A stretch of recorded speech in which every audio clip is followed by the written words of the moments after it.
صحیح بخاری حدیث نمبر 21۔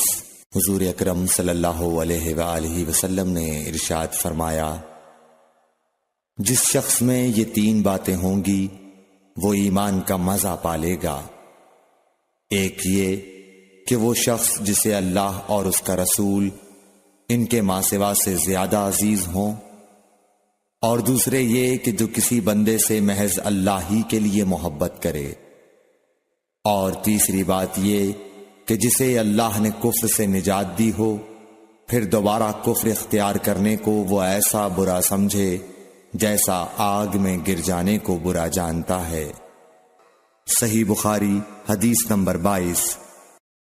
حضرت محمد مصطفیٰ صلی اللہ علیہ وآلہ وسلم نے فرمایا، جب جنتی جنت میں اور دوزخی دوزخ میں داخل ہو جائیں گے، اللہ پاک فرمائے گا جس کے دل میں رائی کے دانے کے برابر بھی ایمان ہو اس کو بھی دوزخ سے نکال لو۔ تب ایسے لوگ دوزخ سے نکال لیے جائیں گے اور وہ جل کر کوئلے کی طرح سیاہ ہو چکے ہوں گے، پھر زندگی کی نہر میں یا بارش کے پانی میں ڈالے جائیں گے۔ اس وقت وہ دانے کی طرح اگائیں گے جس طرح ندی کے کنارے دانے اگاتے ہیں۔ کیا تم نے نہیں دیکھا کہ دانہ زردی مائل پیچ در پیچ نکلتا ہے؟ صحیح بخاری حدیث نمبر 23۔ حضور اکرم صلی اللہ علیہ وآلہ وسلم نے فرمایا، میں ایک وقت سو رہا تھا، میں نے خواب میں دیکھا کہ لوگ میرے سامنے پیش کیے جا رہے ہیں اور وہ کرتے پہنے ہوئے ہیں، کسی کا کرتا سینے تک ہے اور کسی کا اس سے نیچا ہے۔ پھر میرے سامنے عمر بن خطاب لائے گئے، ان کے بدن پر جو کرتا تھا اسے وہ گھسیٹ رہے تھے، یعنی ان کا کرتا زمین تک نیچا تھا۔ صحابہ رضی اللہ تعالی عنہ نے پوچھا کہ یا رسول اللہ اس کی کیا تعبیر ہے؟ آپ نے فرمایا کہ اس سے دین مراد ہے۔ صحیح بخاری حدیث نمبر 24۔ ایک مرتبہ رسول کریم صلی اللہ علیہ وسلم ایک انصاری شخص کے پاس سے گزرے، اس حال میں کہ وہ اپنے ایک بھائی سے کہہ رہے تھے کہ تم اتنی شرم کیوں کرتے ہو؟ آپ نے اس انصاری سے فرمایا کہ اس کو اس کے حال پر رہنے دو، کیونکہ حیا بھی ایمان ہی کا ایک حصہ ہے۔ صحیح بخاری حدیث نمبر 25۔ رسول اللہ صلی اللہ علیہ وسلم نے فرمایا، مجھے اللہ کی طرف سے حکم دیا گیا ہے کہ لوگوں سے جنگ کروں اس وقت تک کہ وہ اس بات کا اقرار کر لیں کہ اللہ کے سوا کوئی معبود نہیں ہے، اور یہ کہ محمد صلی اللہ علیہ وسلم اللہ کے سچے رسول ہیں، اور نماز ادا کرنے لگیں اور زکوٰۃ دیں۔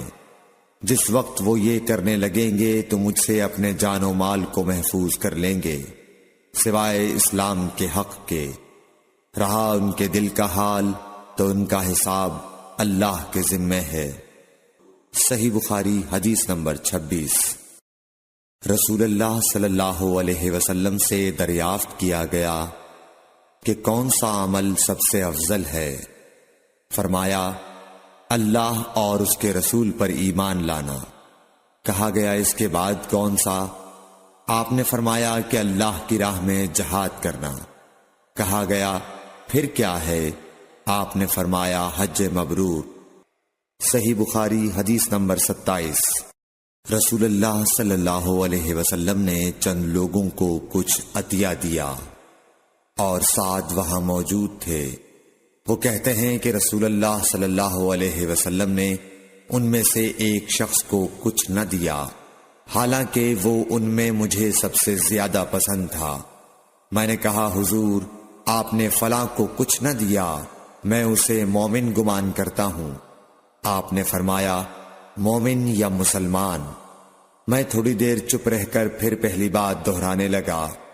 حضور صلی اللہ علیہ وسلم نے بھی دوبارہ وہی جواب دیا۔ پھر آپ نے فرمایا کہ اے سعد، باوجود یہ کہ ایک شخص مجھے زیادہ عزیز ہے پھر بھی میں اسے نظر انداز کر کے کسی اور دوسرے کو اس خوف کی وجہ سے یہ مال دیتا ہوں کہ وہ اپنی کمزوری کی وجہ سے اسلام سے پھر جائے اور اللہ اسے آگ میں اوندھا ڈال دے۔ صحیح بخاری حدیث نمبر 28۔ ایک آدمی نے رسول اللہ صلی اللہ علیہ وسلم سے پوچھا، کون سا اسلام بہتر ہے؟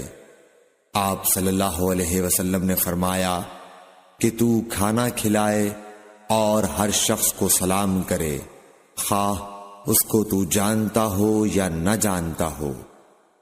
صحیح بخاری حدیث نمبر 29۔ حضرت صلی اللہ علیہ وسلم نے فرمایا، مجھے دوزخ دکھلائی گئی تو اس میں زیادہ تر عورتیں تھیں جو کفر کرتی ہیں۔ کہا گیا، حضور کیا وہ اللہ کے ساتھ کفر کرتی ہیں؟ آپ صلی اللہ علیہ وسلم نے فرمایا کہ خاوند کی ناشکری کرتی ہیں اور احسان کی ناشکری کرتی ہیں۔ اگر تم عمر بھر ان میں سے کسی کے ساتھ احسان کرتے رہو، پھر تمہاری طرف سے کبھی کوئی ان کے خیال میں ناگواری کی بات ہو جائے تو فوراً کہہ اٹھے گی کہ میں نے کبھی بھی تجھ سے کوئی بھلائی نہیں دیکھی۔ صحیح بخاری حدیث نمبر 30۔